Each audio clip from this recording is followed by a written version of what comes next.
So naturally, when you lift an arm and a leg, your body wants to rotate, especially as you try to reach a leg out. You can see even the hip starts kind of rotating that whole foot. To stop that, you brace your midsection. This shows you what that looks like from this position. You brace the midsection and you're going to be able to keep your spine neutral. You're going to keep your torso, your hips, and your leg from rotating is your goal. So just poking and prodding with the fingers in the midsection to brace. Feel like you're bracing for a punch.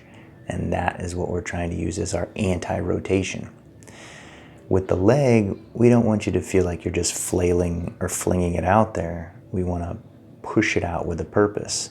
So think about driving through your heel when you reach that leg out. Pretend the door is opening behind you and you're pushing through your heel to close the door.